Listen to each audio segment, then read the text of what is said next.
Hey everyone, this is Lisa and Nancy, and we are sitting outside the park ranger offices at Pinnacles National Park, and it's this beautiful forested area. And you know what? If I'm going to actually go to work, I want my office here, don't you, Nancy? Oh, I know. Isn't it nice? It's just beautiful. I don't know if I could work. I wouldn't.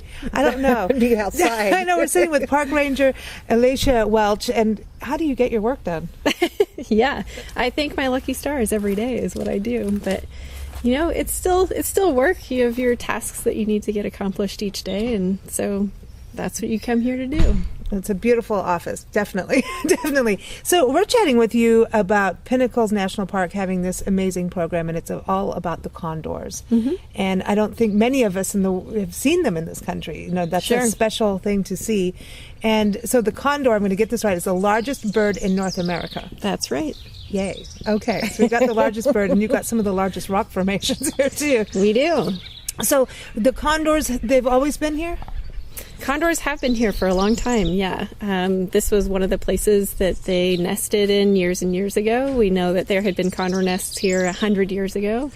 And so it seems like it's definitely within their range. It's the kind of habitat that they like. They nest in the rocks, they forage in the areas outside of the park, and so it works out really well for them here. So what happened to them? At one point, they were in trouble, weren't they? Yeah, definitely, and they continue to be in trouble. They're still endangered critically. Okay. You know, there's only 250 condors out in the wild in the world. In the world? This is California-condors, yeah. So there's not that many of them. There's about 450 total, with 200 of those still in captivity. And they're in breeding programs and things like that. So they are critically endangered. And some of the big reasons for that, they started to decline pretty dramatically once Europeans hit the western states. And there were many folks who, wanted to have a condor for their museum collection or... so this is how far back are you talking? Yeah, we're talking, 1800s, something like that, when the first explorers were starting to come out to the western states here and seeing all the wildlife that's out here. Well, everybody wants a big bird for their collection. And so there were a lot of condors that were collected for museums, personal collections, things like that. They were also thought to be predators, like an eagle. So it could be that, they might take your livestock. So they were shot because of those reasons, just fear that they would be killing livestock. But they're not predators. They're not. No, okay, they look more like vultures. They are. They're a type of vulture. So they're strictly scavengers. So they really only go out there and find things that have already died. But unless you see that, you may think, wow, this is a huge bird. It must be able to fly away with my lamb or something like that. They can't do that, but, It's like the dingo ate my baby. Right, yeah. Yeah. It's nothing to do with that. I don't know. I just had a crazy thought. So this is, okay, so when the ranchers came in, so... Then in present day, how did it start to move? Yeah, so then over time, the condor numbers were really declining. And it wasn't until the 80s that they were declining to such a degree that it was decided we've got to take them all in. And at that point, they didn't know really what the main factors were that were killing condors. They just knew that year on year there were fewer and fewer condors. So every condor was taken into captivity. They started breeding them in captivity, which was really successful, and then several years later started to release them back out into the wild. And when they released them, they put radio transmitters on every single one. So then they could keep track of all of those birds they were putting out. And really the key was when one of them died, they could now radio track to that dead condor, send it in for analysis, and find out what was it that killed this bird. And when they started to do that, they started to find out that many of these condors that were dying of lead poisoning. And that was a kind of a surprise. Folks hadn't thought about that as being a possibility. And so, then the question is, well, how are they getting lead? Like, what would cause them to die of lead poisoning? And it took some thought to figure out, okay, so condors are scavengers, and what are they going to go find? They're going to find things that are dead on the landscape. Well, what if those things were shot with lead ammunition? they could eat that. They might eat some of those pieces of lead that are from that ammunition, and then they could get poisoning from that. And that is definitely what we see happening, is that they are getting poisoned from the bits and pieces of lead bullets that are left in a carcass if it's out on the landscape. So that's happening to them. So what about vultures and other animals that might feed off, even like coyotes and things? So this is an actual major issue, not just for the condors. Yeah, so it's definitely more of a problem for condors just on a population level. But it does definitely affect other scavenging animals for sure. So turkey vultures die of lead poisoning. Golden eagles, bald eagles, every year there's those that are brought into wildlife rehab centers that are dying of lead poisoning. It's also a problem for any other animal that might eat those. So yeah, a coyote could get lead poisoning. Mammals process lead in a different way than birds do. So it does seem like for mammals it's not as acute. Okay, so and birds, because birds, that's why they take canaries into mines, right? They have that sensitivity too. Yeah, for birds what happens is they have what's called a crop, which is a place where they can hold food and then digest it over time. So like for a condor, they can go when they're on the ground feeding, they're in the most vulnerable place they can be because they're on the ground. So coyotes and mountain lions and whatever could get them there. So their main motivation is to eat as much and as fast as they can. They fill up that crop and then they can fly out of there. And over the next rest of the day, I know, but I haven't seen them fly. Yeah. So the rest of the day they can digest it. And but let's say there's little pieces of metal in there, that's going to sit there and be digested then and over go and hours and bleed hours. Into their system too. Yeah, and they don't necessarily get rid of all the bigger chunks of stuff like that all that often. So it could be several days between casting that kind of material up. So that sits in a condor's digestive tract and it seeps in that whole time. So that's part of the problem. So a similar thing can happen to other birds, bald eagles, golden eagles, turkey vultures. For mammals, we don't do things like that, right? We eat things that goes through our digestive system within a day or two and then it's out. So for a coyote, it could be within a day. So it's not going to be in there for as long. So that's part of the reason why it affects birds a little bit more. So lead poisoning, so was that the main issue for the decline then? It was the lead. Okay, so look at now, because I know you're working closely with them being in a safe habitat. Is that part of why this is designated wilderness area too, because of the condors? The wilderness is the natural elements of this park, and so it's not necessarily just because of the condors. It's the whole area around here. I love having wilderness areas. It protects everything. But so now, what is being done about lead bullets? Because I know that there was like the Sportsman's Heritage Act that happened at one point that people were really wanting to keep lead bullets. Sure. I'm not sure what happened with the act at one point, but that is part of the reason we even went on the tour was we heard about this. There was what was going on with this, and even at that point, it was like, okay, so what's wrong with lead at that point? We know not to have it on our walls and paint. Yeah. So where are we sitting now? Is the hunting community still using lead? Sure, yeah. It's definitely still used.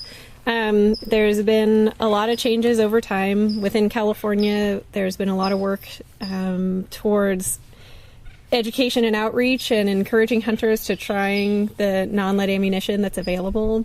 There's also been a huge amount of outreach in Arizona and Utah where there's condors being released there too. So working with the local hunting community, the ranching community, providing incentives to make the switch to using non-lead ammunition. And so there's been quite a bit of work done up till now to get that word out and the message out. And we've been seeing the message starting to move on its own too. So people are calling us sometimes saying, hey, we know there's this whole thing about non-lead ammo. Are you willing to come and give us a demonstration or something like that? So that's great though that you do that. Yeah. I had no idea. That's huge. I had, and I think when we think of national parks, that hummingbird's going to get one of us. He's going to zap come on in. When we think of national parks, sometimes we don't see behind the scenes. Yeah. So you think of the rangers out on the trail, they answer questions, and the programs they do around the campfire, but you don't really get to know very much about behind the scenes. Right. Yeah. The studies and Actually, things like today that. has been It's one of the biggest days for you and Yeah. I in on the tour so far in the parks we've been to, because we always like to hang out with rangers. We call them the rock stars of national parks, because if you go hiking with them, they will be stopped by everybody. Yeah. Someone sees a ranger, they're going to talk to him. But today talking with Paul, the biologist here, I mean, seeing the studying part of what's going on in the parks is so huge. I know there's this history side too. Yeah. So it's really commendable to have that kind of outreach. Yeah. Beyond the park boundaries, because that's something, Right. and that has to happen when you're talking about birds. This is It does. surround. How far will a condor fly from here in the Pinnacles? How far out do you think they'll go? So the farthest we've seen them go is about 250 miles. I Wow. think. Yeah, something like that. It's quite far. That is. And land in someone's garden and freak them out. Well, Yeah. It's like going in the I bird told you the bath. dingo will get your baby. yeah, so from here to the coast is about 45 miles, and they can make that trip in about an hour. And so when you have a whole day of time out there, they can go a long ways. Now, it's not necessarily that they go 250 miles in a straight shot. Yeah. They could do a big loop out of it, and come back or come to a different area. But they Sunday can go, flight. They can go a long ways. But they're not a migrating species. They don't migrate. Okay. No. Yeah. They just go for a joyride. Right. Exactly. So it's a Yep, little they go and Sunday explore flight. around. They're looking for roadkill. Yeah, I mean, part of it is searching for food, Yes. getting to know the landscape. We do see younger birds that take really long flights, and then, later on, maybe they go find a nest territory that's out in one of those farther spots. They're just getting to know the whole range. Yeah. So you say they're just getting to know, and that's something interesting because, earlier we were chatting, you were saying how, the condors, some of them are actually raised, inside. They're not. Yeah, this raised isn't in something. captivity, They're right. raised in captivity. Thanks. That's the word I was thinking of. And that's something unusual to have an animal or a bird raised in captivity, then released into the wild and surviving it. Right. Yeah. What makes them different? Being able to do that. I mean, condors are very resilient. What we've discovered is that they are pretty adaptable. They go out and they figure it out. They're smart for sure. A lot of birds have intelligence, and especially animals that are social generally are considered more intelligent because they have to be able to understand the cues that other of their kind are telling them. And condors are very social. They have a hierarchy within themselves, and so they need to be able to navigate that. And it just seems like all of that allows them to figure it out. They make the most of where they are. Do you know if they have, because they are a vulture, I've often read about vultures that they have the capacity to eat diseased animals that Right. have botulism and things like that, and they won't die from it. Yes. So they're actually a pretty good cleanup service. They are, exactly. Yeah, they're going out there, they're eating up the things on the landscape that are really gross. They're like hazmat. They are, They're yeah. saving tax money. Right. They can work through a carcass pretty quickly. So let's say it's a coyote that dies of some distemper or something like that, and they eat that thing down. Well, that means that maybe other dogs and things don't get those Don't get it. diseases Oh, wow. by eating Yeah. on that same See, there's animal. always a role. There is, yeah. Absolutely. There's always a role. Vultures are really important. Yeah. Well, speaking of that, because they're of the vulture family, the condors, do they get along with golden eagles, or do they just all kind of keep their distance from each other? In general, they don't interact that much. Typically, if a golden eagle is feeding, the condors keep their distance until it's done. Sometimes a condor will flush a golden eagle off of a carcass. And sometimes a golden eagle will flush a condor off a carcass. So a lot of times what they do is they split up the day by the time. So condors are kind of slow to get going generally. Golden eagles get up first thing. So you'll see on a carcass a golden eagle there until the condors arrive. Then the eagle takes off. The condors feed for a while. They leave earlier in the evening, and maybe the eagle comes back. So they split it up. I think, too, that there's a difference in, I'm just going back to Africa experience here, that the raptors have sharp beaks and bills, and they can tear through the outer skin, whereas the vultures don't necessarily have that capability. So sometimes a raptor comes first, tears it all, and they don't want to put their head inside and get all gooky. But the vultures, well, they got those little hairy things, and they go in the carcass and come out with bits and stuff on them, and they don't care, you know. It's so, you know, nature has that role that it plays. I'm going to open the can, and you go in and get the olives. It's a weird way of saying it, but... That's interesting. Yeah, I mean, definitely condors, the one of the main reasons they have no feathers on their heads, or so they can get into those carcasses pretty deep in there, and easy to clean off their heads if they don't have feathers on them. Yeah. So what's your day like, you know, being part of this condor program? What is your day like? I mean, do you go out and hike up, you know, and where's the best place in the park for people to see condors? If you want to just say I saw one, the ridge that's behind the campground is one of the best places to look for them. They will often roost in the trees overnight up there, and so you can see them coming in the evening down into those trees. However, that's pretty far away. If you really want to get an up-close view, the best place is the high peaks within the park. The High Peaks Trail up actually in the middle of those rocks that are in the highest points. However, condors are wild animals, and you never know where they're going to be. They're going to do whatever they want. Okay, and how, you know, because you look at a vulture and you look at eagles and hawks, I know that they've got, you know, massive wingspan and everything. But what is something, you know, someone's looking up in the sky, because, you know, these are big birds, and so are the turkey vultures. How do they differentiate the difference between a condor and a turkey vulture? So it's pretty tough, especially if they're at a distance. Anytime you see something flying in the sky, it's going to be really hard to tell how big it is.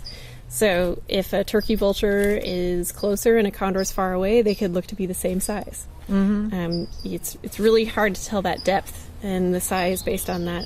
So we definitely suggest that you try to see the coloration on the underside of the birds. And the condors have a lighter patch that's toward the front edge of their wings, while the turkey vultures have a lighter area that's toward the back. So the back of the wings on a turkey vulture is kind of silvery gray, and on condors, that lighter color is towards the front. Sometimes you can't see that, though. If all you can see is the wing shape, condors have what are called fingers. They have these real fingery type feathers out at the very ends of their wingtips, and those usually stand out. And turkey vultures don't really have that. They kind of come to more of a point. That's a good tip. That's what their big wings are like. Come to me. I'm coming to get your carrion. So do you go up and hike up to High Peaks a lot? Sometimes. Yeah. I try to get up there, you know, with some regularity. That's definitely a place where we go up into the High Peaks. Whenever you're up high like that, you can get really good radio tracking signals for all the condors. Because every condor does have a radio transmitter. So we go up to high points just for general tracking, because those are great places to be. Whenever the condors are up in the air, we're going to pick them up. So that's definitely a place we like to go. And then, of course, if the condors are around, then we can get, you know, sightings of them and record all of the information we have about that. And so that what you do pretty much most of the day? I'm going back to that question. Yeah. So me personally, I don't do that nearly as much as I once did, but the general idea when we're out tracking the birds is, you get up high, you take signals regularly throughout the day and try to figure out what the movements of the birds are across the landscape. Very cool. Very cool. Wow. And so why did you become a park ranger? So I was really interested in doing field biology work. And I ended up coming here to Pinnacles as an intern, working with the vegetation program here, and was really taken by the place. The people that work here, the visitors that come here, really enjoyed it. And so over the years have managed to work my way into different projects, but have been working with condors now for about 9 years. Awesome. Yeah. Awesome. Cool. Well, it's a magical place, and a lot of biologists here. We're all biologists that we're talking to today. This is a really unique area. So, It's got so many different species of everything. I know, it's so diverse. Yeah.